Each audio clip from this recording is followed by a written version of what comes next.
It's actually a par 5, but we played as a par 4. I hit my drive a little left in the rough. Both other players were in the fairway. And I hit it to like 40 feet, and I was just off the green. And one guy had a 10-footer for par, other guy had a 4-footer for par, and I just lined it up and rolled it in for birdie. So that was a done deal after that. This was yesterday? Mm-hmm. Yep. What was going through your mind when you realized when it hit you, you qualified? It was just a huge relief, really. I mean, I kind of grinded all day, and just to finally be done with it, it was just awesome. It was a good feeling. You graduated this last. Yeah, I graduated in May. Yeah. So kind of talk about, the events from graduation leading up to this. Mm-hmm.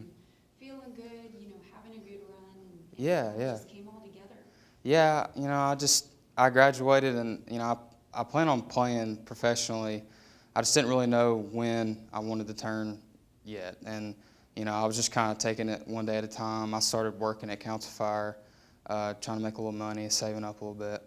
And, I was just going to take it one day at a time and see what happened after yesterday. And I guess I'm going to have to wait a little longer to turn pro now. So, so it worked out.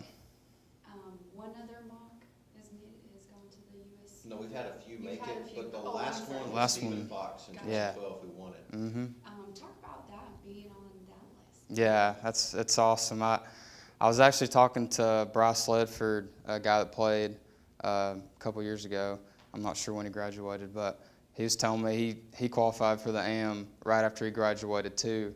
And he actually called me today, and I was like, yeah, that was weird because I just did the same thing. So, but yeah, and Stephen Fox, won the AM in 2012, and I mean that was one of the main reasons that I chose to go to UTC to play in the first place, because that was a huge accomplishment, and I think it definitely gives me some good vibes going into the tournament. So talk about all the hard work and just everything kind of yeah, you've been put into this moment. Yeah, I mean I feel like I worked really hard all throughout my college career, and when I graduated, I just kind of kept the same mindset, just take it one day at a time, do the right things every day, and just trust that things are going to happen if you do that.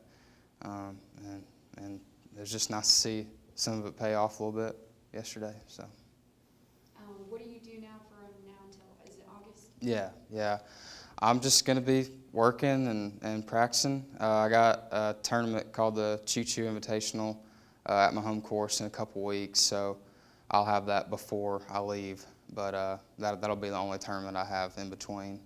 But other than that, just working and practicing. And that's right, you're from Ringgold. Mm-hmm. Yeah. Okay, so Yeah, I went to school in Ringgold. I'm actually from Chattanooga.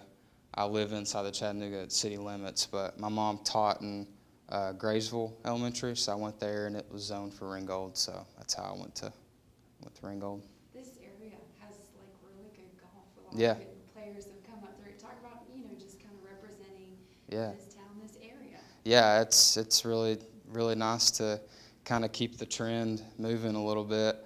One of my best friends actually qualified yesterday too, Mikey Fear. He's from Signal.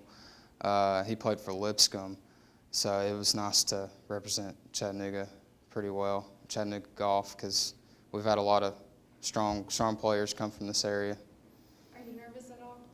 For the tournament? Yeah. I mean, if I wasn't, then there'd be something wrong. But it's a good nervous. It's not a bad nervous. So.